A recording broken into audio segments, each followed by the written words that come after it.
1999 Upendra cinema ನೆನಪಿದ್ರೆ ಖಂಡಿತ ಈ ಹಾಡು ಖಂಡಿತವಾಗಿ ನೆನಪಿರುತ್ತೆ. ಯಾಕಂದ್ರೆ ಕರಿಮಣಿ ಮಾಲೀಕ ನಾನಲ್ಲ ಅನ್ನುವುದು ಸದ್ಯಕ್ಕೆ ಟ್ರೆಂಡಿಂಗ್ ಆಗಿರುವಂತಹ ಹಾಡು.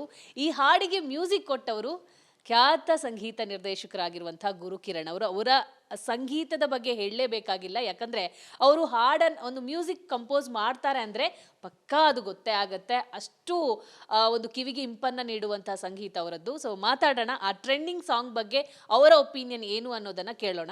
1999 ಸಾಂಗ್ ಹಿಟ್ಟಾಗಿತ್ತು, ಎಲ್ಲರ ಬಾಯಲ್ಲೂ ಬಂದಿತ್ತು. ಬಟ್ ಇವತ್ತು ಸೋಷಿಯಲ್ ಮೀಡಿಯಾ ಓಪನ್ ಮಾಡಿದ್ರೆ ಇದೇ ಹಾಡು ಕೇಳಿಸ್ತಾ ಇದೆ. ನಿಮ್ಮ ಸಂಗೀತದ ಟಚ್ಚು ಇವಾಗ ಮೋಡಿ ಮಾಡ್ತಾ ಇದೆ. ಏನು ಹೇಳ್ತೀರಾ ಅಂತ 25 ವರ್ಷದ ನಂತರ? ಇದೆ ಫ್ರ್ಯಾಂಕ್ಲಿ ಹೇಳಬೇಕಂದ್ರೆ ಎಕ್ಸಾಕ್ಟ್ಲಿ 25 ವರ್ಷ. ಅಂದರೆ ಇದು ಕಂಪೋಸ್ ನನ್ನ ಇನ್ನೂ ನೆನಪಿದೆ. I think November or something I got into the project. By January we started composing. So ಇದು ಎಕ್ಸಾಕ್ಟ್ಲಿ ನಾನು ಹೇಳಬೇಕಂದ್ರೆ 25 ವರ್ಷ ಮುಂಚೆ ನಾವು ಕಂಪೋಸ್ ಮಾಡಿದ್ದು. ಎಕ್ಸಾಕ್ಟ್ ಹೇಳಬೇಕಂದ್ರೆ ನಾಟ್ ಒಂದು ಅಂದಾಜು 25 ಅಲ್ಲ.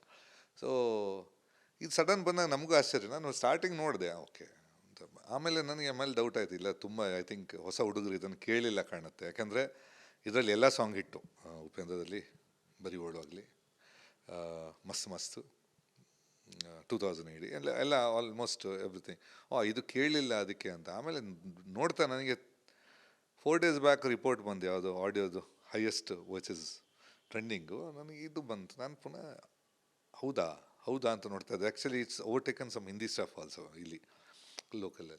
ಸೊ ನಾನು ಮೆಸೇಜ್ ಕಳಿಸಿದೆ, ಉಪ್ಪಿಗೆ ಮೆಸೇಜ್ ಕಳಿಸಿದೆ, ಏನಾಯ್ತು ಈಗ ಹೈಯೆಸ್ಟ್ ಹರ್ಡ್ ಅಂತ.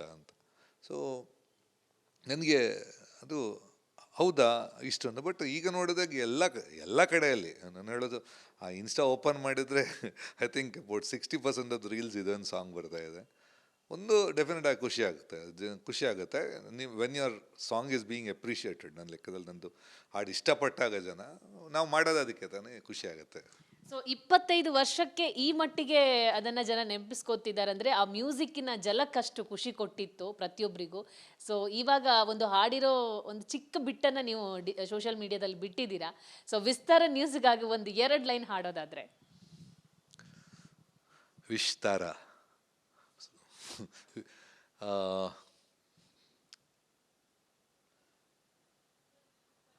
ಓ ನಲ್ಲ ನೀನಲ್ಲ, ಕರಿಮಣಿ ಮಾಲೀಕ ನೀನಲ್ಲ, ಕರಿಮಣಿ ಮಾಲೀಕ ನೀನಲ್ಲ.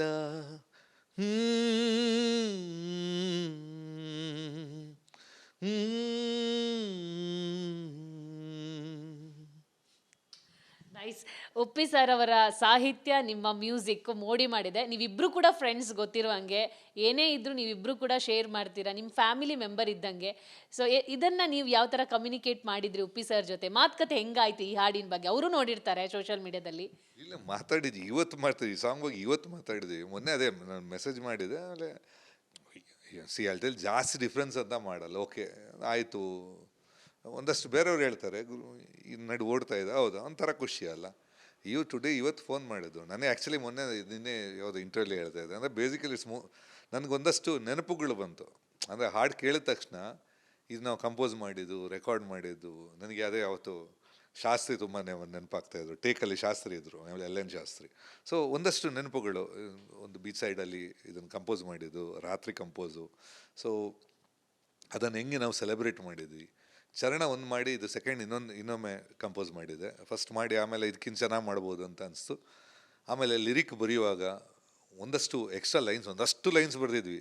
ಅದು ಮಾಡೋದು ಅಂದರೆ ನಾವು ಅಂದರೆ ಕೆಲಸ ಮಾಡೋವಾಗ ಎಂಜಾಯ್ ಮಾಡ್ತೀವಿ. ಅದೇ ಇವತ್ತಿಗೆ ನೆನಪಿರೋದೆಲ್ಲ ನಾವು ಏನು ಮಾಡಿದ್ದೀವಿ, ಎಷ್ಟು ದುಡ್ಡು ಮಾಡಿದ್ದೀವಿ ಇದಕ್ಕಿಂತ ಎಷ್ಟು ನಾವು ಅದನ್ನು ಕೆಲಸನ ಎಂಜಾಯ್ ಮಾಡಿದ್ದೀವಿ ಅಂತ ಬರೋದು. ಇದು ಒಂದಷ್ಟು ನೆನಪಾಯಿತು. ಸರ್, ಒಂದು ಈ ವಿಚಾರದಲ್ಲಿ ಕೇಳ್ಬೋದು, ಉಪ್ಪಿ ಸರ್ ಸಾಹಿತ್ಯ ಬರಬೇಕಾದ್ರೆ ಇದಕ್ಕೆ ಮ್ಯೂಸಿಕ್ ಬೇಕು ಅಂತ ಉಪ್ಪಿ ಸರೇ ಹೇಳಿರೋದಾ ಅಥವಾ ಟೀಮ್ ಹೇಳಿರೋದಾ? ಸೊ ಆ ಒಂದು ದಿನವನ್ನು ನೆನೆಸೋದಾದ್ರೆ ಈ ಒಂದು ಹಾಡಿಗೆ ಗುರುಕಿರಣ್ ಅವರೇ ಇದು ಮ್ಯೂಸಿಕ್ ಮಾಡಬೇಕು ಅಂತ ಯಾಕೆ ಬಂದಿತ್ತು ಅಂತ ಹೇಳಿ? ನಂಗೆ ಗೊತ್ತಿಲ್ಲ. ನನಗೀಗ ಆ್ಯಕ್ಚುಲಿ ಮೊನ್ನೆ ಶ್ರೀನಿವಾಸ್ ಅವ್ರ ಇಂಟರ್ವ್ಯೂಲ್ಲಿ ಆ್ಯಕ್ಚುಲಿ ಸ್ಟಾರ್ಟಿಂಗ್ ರೆಹಮಾನ್ ಅಪ್ರೋಚ್ ಆದರು. ಆಗಿಲ್ಲ, I was third. Actually first ಪಿಕ್ಚರಿಗೂ ನಾನು ಲಕ್ಕಿ ಅಂತ ಹೇಳಬೇಕು. ಫಸ್ಟ್ ಪಿಕ್ಚರಿಗೂ ನಾನು ಪಿಕ್ಚರಿಗೂ ನಾನು ಆಯ್ಕೆ ಅಲ್ಲ, ಬೇರೆಯವರು ಇದ್ದರು. ಆಮೇಲೆ ಮುಹೂರ್ತಕ್ಕೆ ಬೇರೆಯವರಿದ್ದರು, ನಾನು ಹೋಗಿದ್ದೆ ಮುಹೂರ್ತಕ್ಕೆ. ಆಮೇಲೆ ನನಗೆ ಅವಕಾಶ ಬಂತು. ಈ ಚಿತ್ರನೂ ಅಷ್ಟೇ, ಐ ಥಿಂಕ್ ಸ್ಟಾರ್ಟಿಂಗ್ ರೆಹಮಾನ್ ಅಂತ ಇತ್ತು, ಮೊನ್ನೆ ಇವ್ರದ್ದು ಶ್ರೀನಿವಾಸ್ ಅವ್ರ ಇಂಟರ್ವ್ಯೂಲ್ಲಿ ಹೇಳ್ತಾ ಇದ್ರು. ಆಮೇಲೆ ಐ ಥಿಂಕ್ ನನಗೆ ಗೊತ್ತಿಲ್ಲ, ಅನು ಮಲ್ಲಿಕ್ ಅಂದರೆ ಟ್ರೈ ಮಾಡಿದ್ದು, ಮತ್ತೆ ನನಗೆ ಬಂತ ಅವಕಾಶ. ಸೊ ಐ ಥಿಂಕ್ ಈ ಬರ್ದಿದ್ದಿದೆಯಲ್ಲ, ಅದು ಯಾರು ತಪ್ಸೋಕ್ಕಾಗಲ್ಲ. ಸೊ ಬಟ್ ಪ್ರೇಮ ಅವರು ಮತ್ತೆ ಉಪ್ಪಿ ಸರ್ ಇದರಲ್ಲಿ ಅಭಿನಯಿಸಿದ್ದಾರೆ. ಸೊ ಅದು ಒಂದು ಹಾಡಿನಲ್ಲಿ ಕಂಟಿನ್ಯೂಸ್ ಆಗಿ ಆ ಒಂದು ಮೆಲೋಡಿ ಟಚ್ ಕೊಡುವಂಥದ್ದು ಏನಿದೆ, ಪದೇ ಪದೇ ಜನ ನೆನೆಸ್ಕೋತಾ ಇದ್ದಾರೆ. ಬಟ್ ನಿಮಗೆ ಅನಿಸುತ್ತಾ 25 ವರ್ಷಗಳ ಆದಮೇಲೂ ಜನ ಇದನ್ನು ನೆನೆಸ್ಕೋತಾರೆ, ಈ ಹಾಡನ್ನು ಹಾಡ್ತಾರೆ ಅನ್ನೋದು ನಿಮಗಿತ್ತ ತಲೆಯಲ್ಲಿ ಈಗಲೂ? ಈಗ ಇದನ್ನು ಮಾಡುವಾಗ ನಮಗೆ ಒಂದೇ ಇದ್ದಿದ್ದು, ಏನಿಲ್ಲ ಒಂದು ಲೈನು, ಅದನ್ನು ಸ್ವಲ್ಪ ಎಕ್ಸ್ಪ್ಲೋರ್ ಮಾಡೋಣ ಅಂತ. ಅಂದರೆ ಆ ರೂಮರ್ಸ್ಗೆ ಒಂಥರ ಅದಕ್ಕೆ ಏನು ತುಪ್ಪ ಹಾಕೋದು, ಬೇರೆ ಏನಿಲ್ಲ. ನಾವು ಆನ್ಸರ್ ಹೇಳೋದಂತ ಹೇಳೋದು, ಹೆಂಗೆ ಬೇಕಾ ತಗೋಬೋದು. Rumours are that same. ಪಿಕ್ಚರಲ್ಲಿ 2 ಅರ್ಥ, ಈ ಸಾಂಗಲ್ಲೂ 2 ಅರ್ಥ. ಸೊ ಇದು ಪ್ಯಾರಲ್ ಹೋಗ್ತಾಯಿತ್ತು. ಇನ್ನೊಂದು ಅಂದರೆ ಇದು ಈ ಮೂಡ್ ಏನಿತ್ತು ಅಂದರೆ ಮಳೆ ಅಂತ ಹೇಳೋದು. ಆ್ಯಕ್ಚುಲಿ ಪ್ರೇಮ ಬಂದಲ್ಲಿ ಎಲ್ಲ ಮಳೆ ಬರ್ತಾಯಿತ್ತು ಒಂಥರ. ಸೊ ಈ ಮೂಡಿಗೆ ಸೂಟ್ ಆಗಬೇಕು ಅಂತ ಇತ್ತು. ಸೊ ಈ ಸಾಂಗ್ ಕರೆಕ್ಟಾಗಿ ಆ ಒಂದು ಮೂಡ್ ಕ್ರಿಯೇಟ್ ಮಾಡ್ತು. ಈಗ ನಾವೊಂದು ಮಾಡ್ತೀವಲ್ಲ, ಒಂದು ಮಾಡಿ ಪಿಕ್ಚರ್ ನೋಡೋಗೋ ಮಾಡಿದಕ್ಕೆ ಸಾರ್ಥಕ ಅಂತ ಇತ್ತು. ಈ ಸಾಂಗ್ ನೋಡುವಾಗ ನನಗೆ ಆ ಥರ ಅನಿಸಿತ್ತು.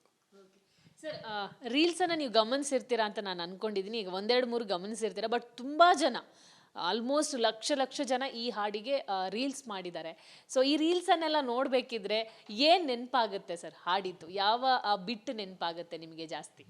ಇಲ್ಲ, ಇದು ಬಿಟ್ಟು ತುಂಬ ಕಡೆ ಇದು ಒಂದು ಕೊರಿಯೋಗ್ರಾಫ್ಡ್ ಸಾಂಗ್ ಅಲ್ಲ, ಅಲ್ಲಲ್ಲಿ ನಾವು ಶೂಟ್ ಮಾಡಿದ್ವಿ ಇದು. ಯಾಕಂದ್ರೆ ನಾನು ಶೂಟಿಂಗ್ ಒಂದು ಭಾಗ, ನಾನು ಜೊತೆಗಿದ್ದೆ ಶೂಟಿಂಗ್ ಟೈಮಲ್ಲಿ, ಅಲ್ಲೊಂದು ಸಣ್ಣ ಪಾತ್ರನೂ ಮಾಡಿದೆ. ಆಮೇಲೆ ಎಲ್ಲ ಶೂಟಿಂಗಲ್ಲಿ ನಾವು ಜೊತೆಯಲ್ಲಿ ಇರಬೇಕು, ಒಂದು ಟೀಮ್ ಥರ ಇದ್ವಿ ನಾವು.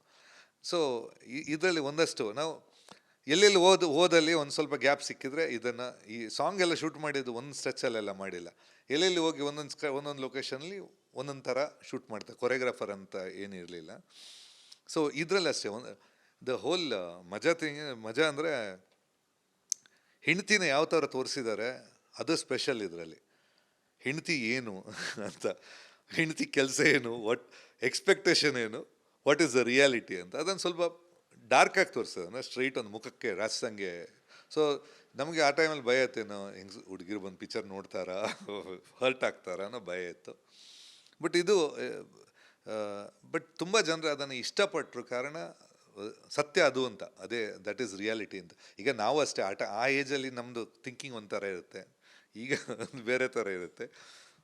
ಆ ಟೈಮಲ್ಲಿ ಇದನ್ನು ಎಂಜಾಯ್ ಮಾಡಿದ್ವಿ. ಆ ಎಂಜಾಯ್ಮೆಂಟ್ ಇನ್ನೂ ಹಸಿರಾಗಿದೆ ನಮ್ಮ ಮನಸ್ಸಲ್ಲಿ. ಸರ್, ಒಂದು ಕೊನೆಯದಾಗಿ ಹೇಳೋದಾದರೆ, ಈ ಹಾಡು ಅಂತಲ್ಲ, ಗುರುಕಿರಣ್ ಅವರು ಯಾವುದೇ ಒಂದು ಹಾಡನ್ನು ಹಾಡಿರ್ಬೋದು ಅಥವಾ ಸಂಗೀತ ನಿರ್ದೇಶನ ಮಾಡಿರ್ಬೋದು, ಅದು ಗೊತ್ತಾಗುತ್ತೆ. ಯಾಕಂದರೆ ಬೇರೆ ಸಂಗೀತ ನಿರ್ದೇಶಕರಿಗಿಂತ ಸ್ವಲ್ಪ ವಿಭಿನ್ನವಾಗಿ ಗುರುಕಿರಣ್ ಅವರು ನಿಲ್ತಾರೆ ಅನ್ನೋದು ಮಾತಿದೆ. ಸೊ ಮುಂದಿನ ದಿನಗಳಲ್ಲಿ ಮತ್ತೆ ಶುರು ಮಾಡ್ತೀರಾ? ಸೊ ಅದು ಯಾವ ಥರ ಇರಬಹುದು ಅಂತ? ಇಲ್ಲ, ಸ್ವಲ್ಪ ಗ್ಯಾಪ್ ಇದ್ರೆ ನಮ್ಮ ಮಜಾ ಅನಿಸುತ್ತೆ. ನಾನು ಗೊತ್ತಿಲ್ಲ, ಈಗ 25 ವರ್ಷ ಮಾಡ್ತಾ ಇದ್ದೀನಿ. ಜಸ್ಟ್ ಕಂಪ್ಲೀಟೆಡ್ 100 ಫಿನಿಶ್ ಆಯಿತು. ಸೊ ನನ್ನ ಟಾರ್ಗೆಟ್ ಇದ್ದಿದ್ದು 25, 100 ಮಾಡಿದೆ. ನಾನು ಕನ್ಸಲ್ಲಿ ಯೋಚನೆ ಮಾಡಿಲ್ಲ, ಬಟ್ ಇಂಡಸ್ಟ್ರಿಯಲ್ಲಿ ಬಂದಾಗ ಅಂದ್ಕೊಂಡಿದ್ದೆ, ಒಂದು ವರ್ಷಕ್ಕೆ 4 ಮಾಡಿದೆ, 100 ಮಾಡೋಕ್ಕೆ ಒಂದು 25 ವರ್ಷ, 100 ಮಾಡ್ಬೋದಾ ನಾನು ಅಂತ ಒಂದು ಕ್ಯಾಲ್ಕುಲೇಷನ್ ಅಂತ 100 ಮಾಡಿದೆ. ಈಗ I am just working for fun. ನನಗೆ ಎಲ್ಲಿ ಥ್ರಿಲ್ ಸಿಗುತ್ತೆ ಅಲ್ಲಿ ವರ್ಕ್ ಮಾಡ್ತೀನಿ. ಕೆಲವೊಮ್ಮೆ ಫ್ರೆಂಡ್ಸಿಗೆ ಅಂತ ವರ್ಕ್ ಮಾಡ್ತೀನಿ, ಇಲ್ಲದ ಏನೋ ಒಂದು ಸ್ವಲ್ಪ ನಮಗೆ ಆ ಕೆಲಸದಲ್ಲಿ ಏನೋ ಥ್ರಿಲ್ ಸಿಗಬೇಕು ಅಂತ.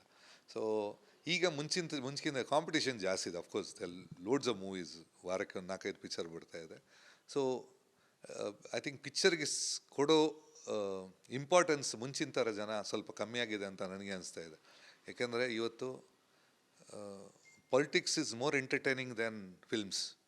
ನೀವು ಒಂದೊಂದು ನೋಡಿದರೆ ನಮಗೆ ಅನಿಸುತ್ತೆ, ನಾವೇ ಈಗ ಜಾಸ್ತಿ ಬೇರೆ ನೋಡೋಕ್ಕೆ ಶುರು ಮಾಡಿದ್ವಿ. ಸೊ ಇದು ಅಷ್ಟೇ. So you need really good teams coming up. So ಒಂದಷ್ಟು I am expecting lot of new teams to come with new ideas. ಈಗ ಅಫ್ಕೋರ್ಸ್ ಈಗ ಪ್ರಶಾಂತ್ ನೀಲ್ ಆಗಲಿ, ನಮ್ಮ ರಿಷಬ್, ರಾಕ್ಷಿತ್, ಇದೆಲ್ಲ ಒಂದಷ್ಟು ನ್ಯೂ ಏಜ್ ಡೈರೆಕ್ಟರ್ಸ್ ಬಂದರು. ಅಂಥದ್ದು ತುಂಬ ಇನ್ನೂ ಬರಬೇಕು ಇಂಡಸ್ಟ್ರಿಗೆ. ಒಂದು ಯುಗ ಇತ್ತು ಗುರುಕಿರಣ್ ಅವರದ್ದು, ಕಂಟಿನ್ಯೂಸ್ ಬ್ಯಾಕ್ ಟು ಬ್ಯಾಕ್ ಸಂಗೀತ ಇದೆ. ಬಟ್ ಆ ಟ್ರೆಂಡ್ ಮತ್ತೆ ಶುರು ಆಗಬೇಕು. ಒಂದು ಆ ಗ್ಯಾಪ್ ಕೊಟ್ಟಿದ್ದೀರಲ್ವಾ, ಅದು ಮತ್ತೆ ಟ್ರೆಂಡ್ ಶುರು ಆಗಬೇಕು.